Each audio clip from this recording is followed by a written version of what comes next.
ចំហៀងទី1នេះគឺជាខ្សែអាតសម្លេងពធខ្សែលេខទី129ចំហៀងទី2គឺដើមឈើនឹងវាជាមហាភូតរូបឬក៏រូបដែលកើតអំពីឧតោចលកាសគុំគ្នាទៅទេមិនមែនកើតឡើងព្រោះអាស្រ័យកម្មជាអ្នកចាត់ចែងឲ្យកើតហើយឲ្យស្លាប់ឲ្យឈឺឲ្យចុកចាប់ដូចជាឧបាទនកៈសង្ខារទេដើមឈើឬក៏ព្រៃភ្នំទន្លេសមុទ្រអីទាំងអស់នោះអានឹងវាជាអនុបាទនកៈសង្ខារ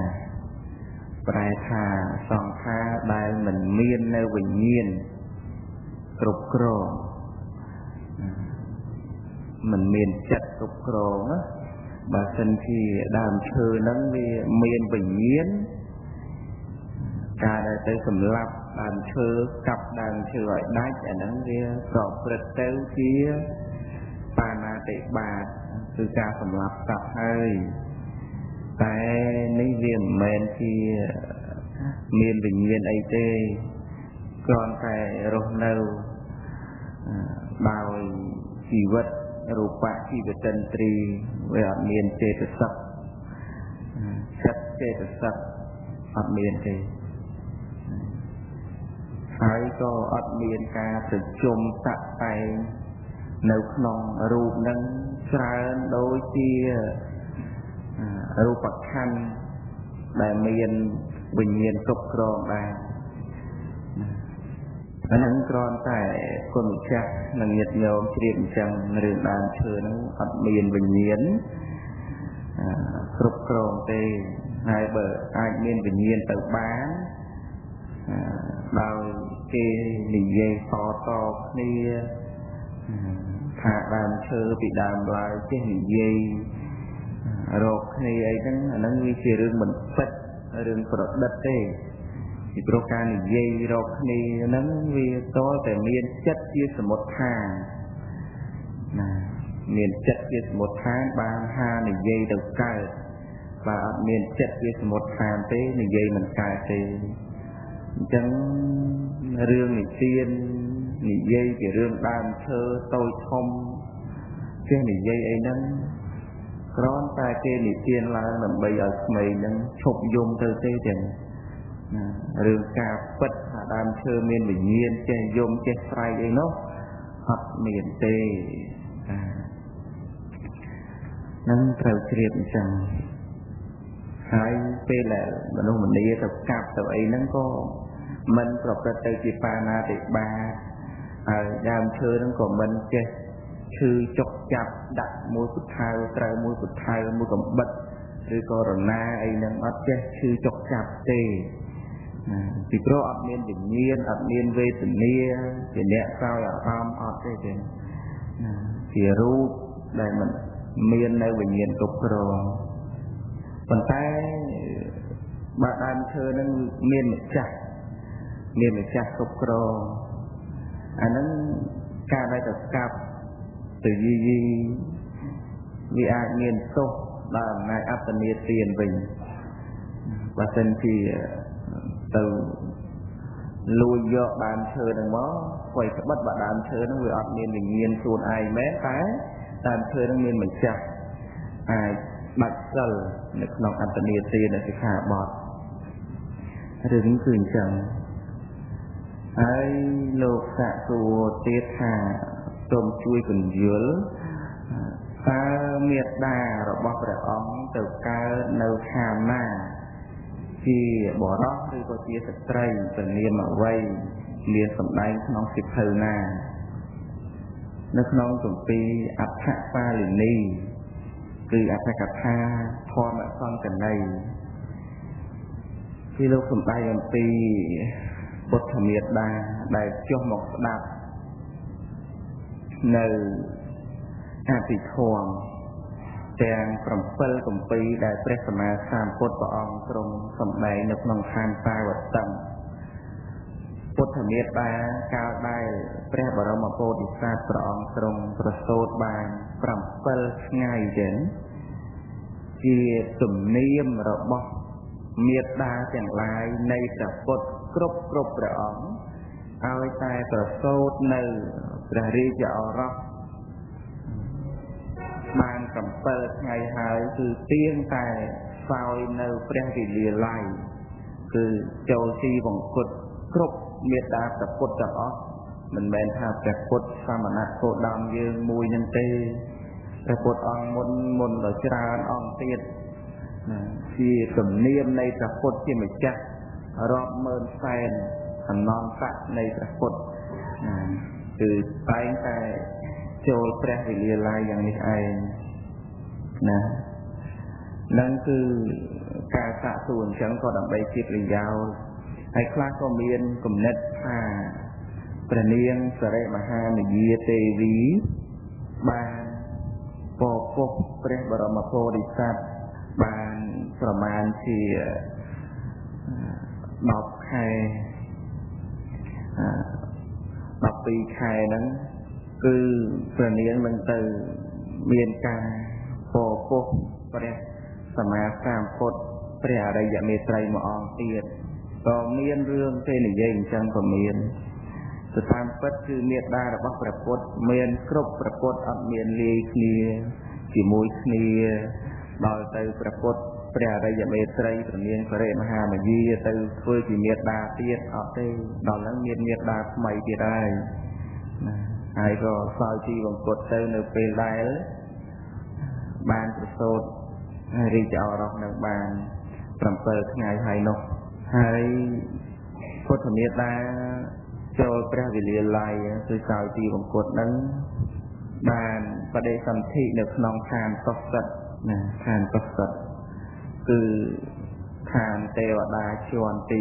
4ទេវតាទាំងអស់មាន6ជាន់ទី1គឺឋានចាតុមហារាជការទី2គឺតាវតੰទី3គឺយាមាទី4គឺតុសិតទី5គឺនិម្មានរដីទី6គឺបរណមតវសវដីអញ្ចឹងពុទ្ធមេត្តាហ្នឹងគឺបដិសន្ធិនៅក្នុងឋានកុសលដោយកុសលកម្មដែលព្រះនាងបានកសាងទុកអស់ច្រើន100សែនជាតិប្រមាណជា1សែនខែដីមកហើយគ្រាន់តែសន្សំនៅបុណ្យកុសលប្រាថ្នាដើម្បីធ្វើជាពុទ្ធមេត្តាហ្នឹងណាចឹងអស់1សែនខែដីកាលយូរមកហើយណាចឹងអញ្ចឹងទៅបុណ្យកុសលហ្នឹងអាចបានអភិសេកនាងឲ្យទៅជាព្រះពុទ្ធមេត្តាមានសីលាចារវត្តល្អជាអ្នកមិនមានបាបនៅក្នុងហឫទ័យរបស់ព្រះនាងកាលដែលចិត្តតេនៅខាងមនុស្សនេះទៅក៏បដិសន្ធិនៅក្នុងឋានកុសលពិភពជាទេវបុត្រទេទៀតណាជាទេវបុត្រមិនមែនជាទេពธิតាទៀតទេគឺជាទេវបុត្រដាក់នៅក្នុងគម្ពីរហ្នឹងហើយដែលថាឈ្មោះអ្វីហ្នឹងក៏មិនបានឃើញដាក់ថាឈ្មោះអ្វីដែរចឹងណាគ្រាន់តែថាទេវបុត្រដែលជាពុទ្ធមេត្តាប៉ុណ្ណឹងថាឈ្មោះអ្វីហ្នឹងក៏មិនបានមើលឃើញថាឈ្មោះអ្វីចាំមានពេលមានឱកាសខ្ញុំកណាខ្ញុំបាទតែលើស្រាវជ្រាវរកឈ្មោះនឹងឃើញចឹងតែទេវតាតាមដែលឃើញនៅក្នុងគម្ពីរភាគច្រើនគឺមិនសូវបង្ហាញឈ្មោះទេនឹងគឺព្រះពុទ្ធមេត្តាកើតនៅក្នុងឋានកុសលគឺអត់បានកើតជាស្ត្រីវិញទេកើតជាបុរសណាកើតជាបុរសពីព្រោះដោយអំណាចនៃឧបោសថសិលនិងបញ្ញានុភាពរបស់ព្រះនាងបានកសាងឡើងត្រូវបានឧត្តមភេទគឺភេទថ្លៃថ្លាឡើងវិញណាមិនធ្វើឲ្យទុកលំបាកជាភេទស្ត្រីអីទៀតទេណាហើយក៏មួយសង្សារវត្តដែលត្រូវអស់ជាតិអស់កំណើតត្រូវបរិនិព្វានហ្នឹងក៏មិនបានទៅពោពុះពោផ្ទៃនៃសត្វណាមួយដែរព្រះនាងក្នុងមួយជាតិហ្នឹងគឺថាពោពុះតែព្រះបរមពោធិសត្វមួយប៉ុណ្ណោះហើយសោយទីវង្គតទៅ cao chỉ tê và đa nó có mình ai chỉ tê và đa miên côn miên ấy được nông tây là bao nhiêu bạn này thì hạt trâu tại nơi tại ai miên tại bò đi vàng chân hãy có nâng tới vào đây là viên nhiệt than ai cần để tập phục hãy tê và bọt nâng có miên rương đầm nào thay cao đây là thầm á sam phốt chỉ mình chắc vào ông trong vừa nơi tục tạ cái định ra từ tam đòn nôm ri chỉ kêu nhưng cả là chụp bà đang ban từ đòn nôm lần đá trên cái lại của ông vừa tục tạ cái định ra trong cào nôm đang một tục hạ chỉ định đứng từ đòn rung nôm đây của ông trong cung được hấp vừa tục tạ cái định ra miền pre anh nhà cao để nhẹ thì đời đang bầm rai nắng từ từ đó lại nâng ấy và ông trong đua đây lưu tây qua tây tây nâng từ cao nó có thể miệt đa và ông nâng cho mò đầm đầy mơ và ông hai có miền ca dùng sao anh đặt nở bọt chỉ ti rồi lành nè tại các bạn mà coi sát ban bánh chun từ vinh ta mình xoay tê nhom nâng mình miền ở vây nòm ao slap đòi từ tê nó tê bạn có thể miệt ta nó tập càng than được bắc luôn về đòi từ ông trung bàn trắc kia tập cốt ban trầm pơ vô xa thì trầm pơ rất ban từ ông phơi đầm na vì trong xa và thấy để bay chìm hiến tập càng than ta và tầng để bay chìm hiến tê trên từ vọng trong từการทานตาวัดตั้งลำใบสมัยในพระอาทิตย์ทองพระพุทธเมตตาพุทธเมตตาในสงครามตกตัดแต่พระองค์ทรงตรัสเยี่ยมไปสมัยพวกนองทานเตวโลกชวนตีลูกสู่ทางให้แต่ไว้บ้านที่พระพุทธที่มีเจ้าพระองค์สมัยพวกนองทานตาวัดตั้งมันใส่สมบัติโฟร์สันไล่พุทธเมตตาตรงประเด็นสันติใช่มาดอมเต้คือพระพุทธองค์ตรงช่วยโยได้ปัญญาเงียนท่าบาพระองค์ใส่สมบัติโฟร์เนี่ยทานตกสัตว์นอกปุกุเทวดาหนึ่งเมียนกาเจ้ากับกันพระองค์ผมทานเลยคือเจ้ากับกันพระองค์ท่าพระองค์นั้นใจสำแดงโพพระพุทธเมตตาใจในยานเต้ออกสำแดงโพเอายืนสดาเต้อันนั้นว่าพระองค์ใจสำแดงโพดาวทานกับว่าพุทธเมตตานั้นดาวทานตกสัตว์นั้นนะใครพระองค์สำแดงในสงครามตาวัดตั้งเทวดาแต่งร้ายเลงตือปรกกันถ้าพระองค์สำแดงตูเจ้าดาวเทวดาอย่างเต้ก็น้องนี่มาสดับอย่างเช้าสดับไปโพได้บอกองตรงกระสำใบหนึ่งคือขนมวัวซาที่กลมเปิลเป็นบอกองสำใบในโพใบคายพุทธสำใบต่อโฮดเมียนเป็นสำราออกเมียนโชเป้ใบคายนั่น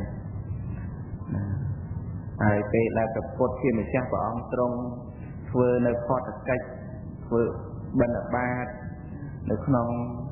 อุตระกระโดดติดอย่างนั้นคือปรากฏที่มีเจ้าพระองค์ตรงนิมิตปรากฏเมื่ออ้อม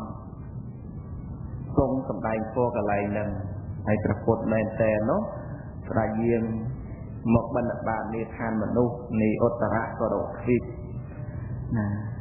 ให้กับพระองค์คือมือพอตัดไปขับรบหายประเยี่ยมจากการทานตาวัดตังเวงดอยเทวดานามุ้ยก็เหมือนบ้านดังถ้าพระองค์นั้นตรงโดดอยรูปใบเพี้ยอย่างนี้ได้เมียนใจปรากฏที่มันแจ้งก่อนนอกในพระองค์ตรงดังให้พระองค์ตรงสมบัติพอบันต้อปีปรากฏทันมัดดังใจนั่นคือปรากฏที่มันแจ้งพระองค์ตรงเมียนเทียนหรือพีดจังจังบ้านสมบัติพอเจ้านั่นก็พุทธเมียตาอับบ้านสมบัติในคนทอจวนโกไอเตนั่งเอาไว้เลยเตะออกระเลงมือเตออายบดระบบล้วนนั่งออกจานะเมียนเตวดาเจ้ามารวมรอบ mơn chắc cầu qua tê và đà nâng một chom rôm khoai nâng cung nấu ai ở bột ở bao dương thì đà mô cất chỉ miên phóp tầm nang ná thì pro ban với chỉ miệt đà này cả phốt lâu ní cả phốt tôn ở bao dương ban prạc hơi mơ từประเภท ดอง ខ្លួន ស្អាត ស្រស់បំព្រង គួរជាទីស្រឡាញ់ ជាទីរីករាយ ថ្មីស្បិតបានទេវបុត្រនឹងជាប្រុសជាបុរសនឹងក៏ដោយតែជាតិកំណើតដែលមិនទាន់ភ្លេចក៏នៅចាំបានថាខ្លួននឹងគឺជាមេត្តារបស់ព្រះអង្គអញ្ចឹងក៏មានចិត្តស្រឡាញ់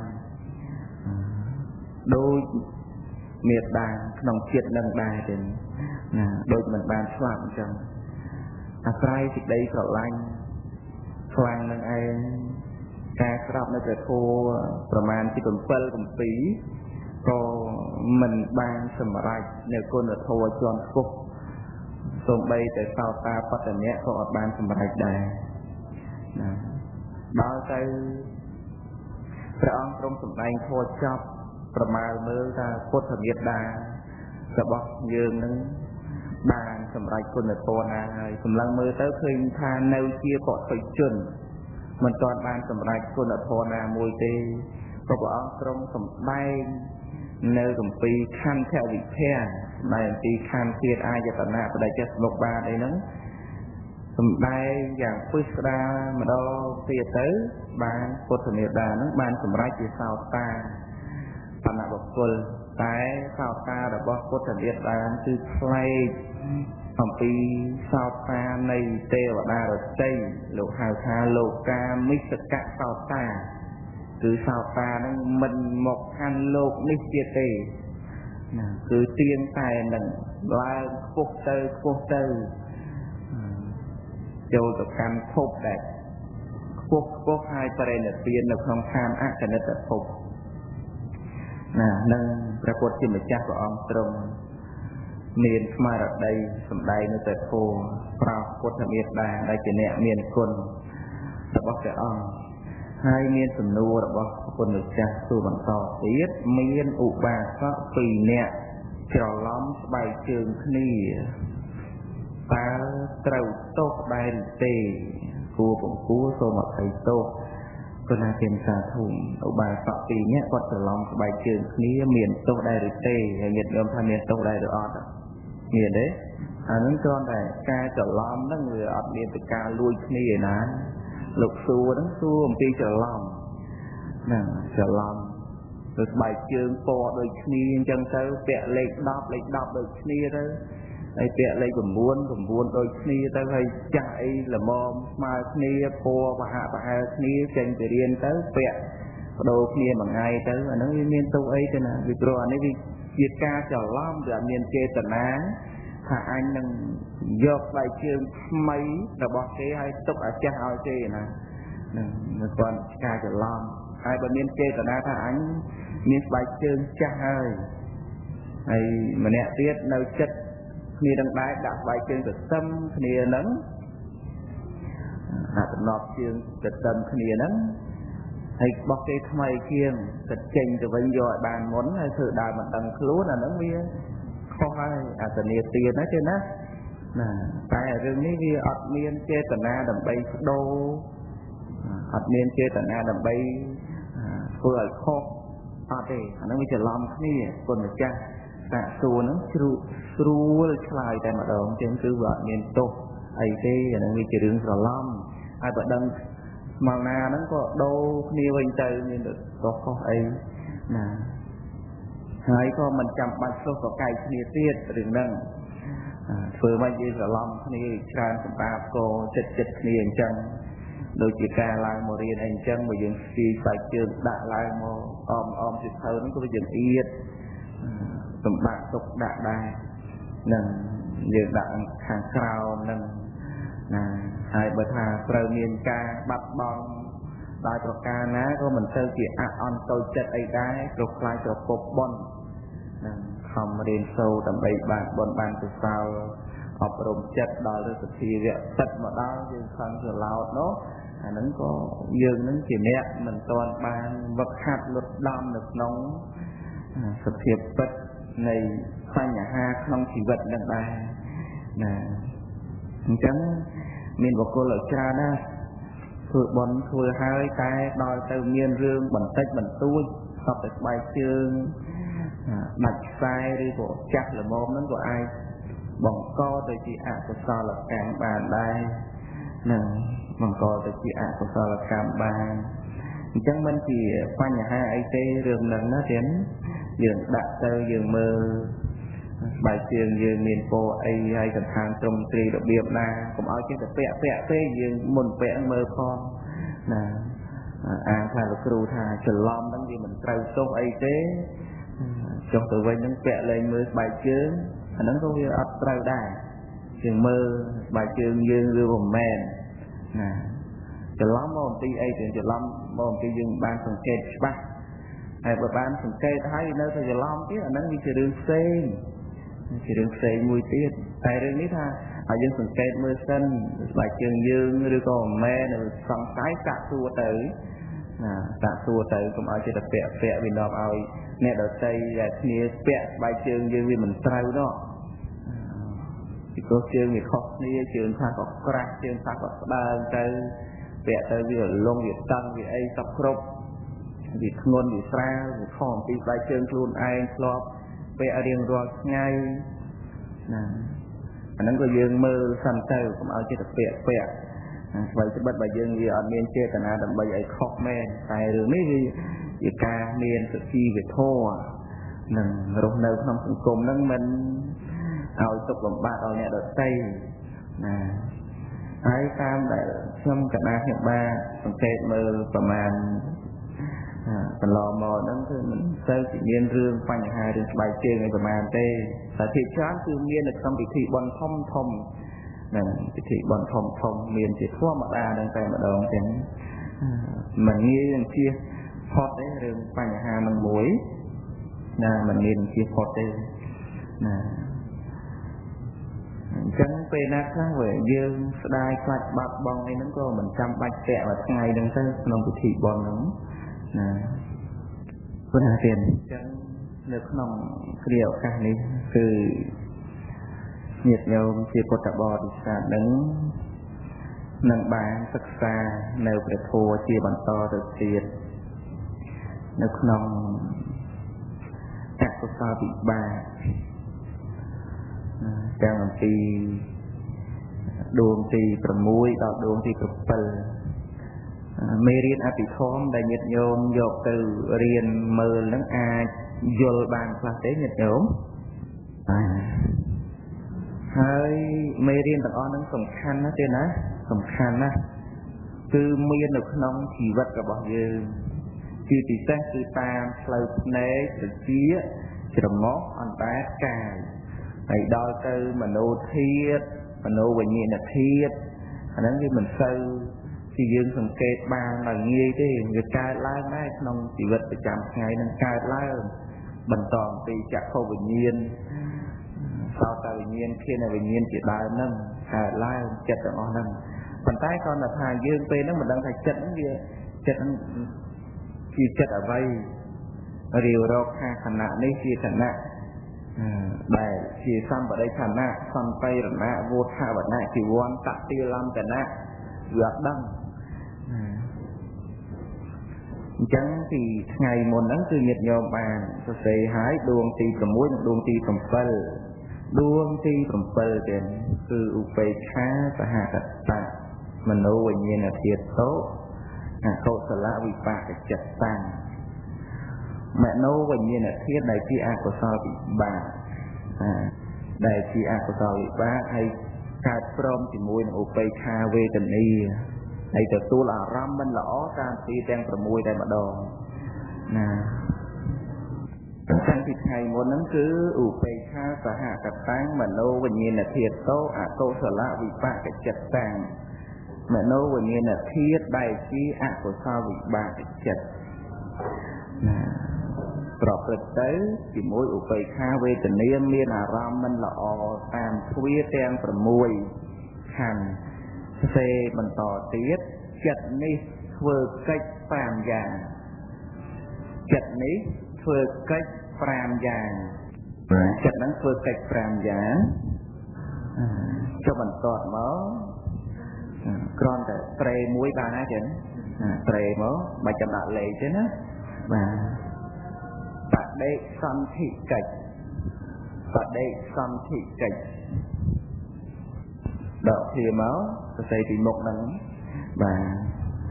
កិច្ចបន្តភពជាតិកំណើតកិច្ចបន្តភពជាតិកំណើតបដិសន្ធិកិច្ចកិច្ចបន្តភពជាតិកំណើតអានឹងនៅពេលដែលយើងកើតដំបូងចិត្តនៅក្នុងខណៈដំបូងក្នុងជីវិតរបស់យើងគឺបដិសន្ធិឲ្យឈ្មោះថាបដិសន្ធិចិត្តបដិសន្ធិចិត្តកិច្ចបន្តភពជាតិកំណើតចុះបន្តមកត្រេមួយទៀតភវាំងកៈកិច្ចភវាំងកៈខវនិងងជើងកភវាំងកៈហើយកិច្ចមកអំពីភវៈបូកនឹងអង្គៈភវៈគឺភពអង្គៈគឺអង្គរក្សាភពជាតិកំណើតភវាំងកៈកិច្ច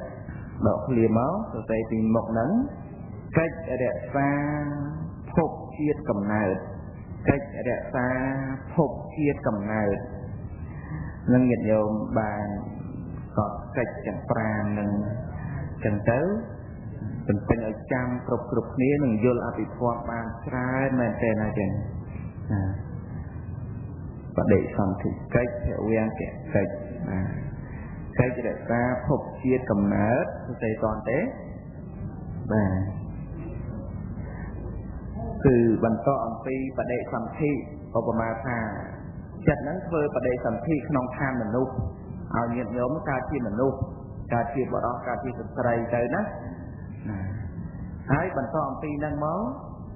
គ្រាន់តែបដិសន្ធិចិត្តហ្នឹងវារលត់ទៅគឺភវាំងកចិត្តហ្នឹងកើតបន្តទៀតភវាំងកៈកើតបន្តអំពីបដិសន្ធិហ្នឹងបដិសន្ធិផ្លែតមករលត់ភ្លាមពេលហ្នឹងអត់មានយូរតន់ទេបានភវាំងកកិច្ចហ្នឹងការបន្តរក្សាភពជាតិកំណើតមិនឲ្យកំណើតហ្នឹងคล้ายទៅជានាគคล้ายទៅជានរកคล้ายទៅជាប្រែតទៅជាសត្វអីបានទេគឺជាមនុស្សអាហ្នឹងភវាំងហ្នឹងគឺថាចិត្តហ្នឹងវាមានកិច្ចទូនីតិរក្សាកំណើតដែលកើតឡើងមកហើយបើថាយើងកើតមកជាមនុស្សហ្នឹងរក្សាកំណើតជាមនុស្សហ្នឹងមិនឲ្យបាត់ទៅណាហើយបើថាសត្វកើតក្នុងកំណើតទេរិឆានហ្នឹងក៏រក្សានៅកំណើតទេរិឆានហ្នឹងមិនឲ្យទៅណា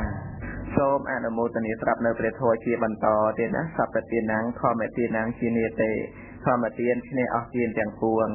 សូមអនុមោទនា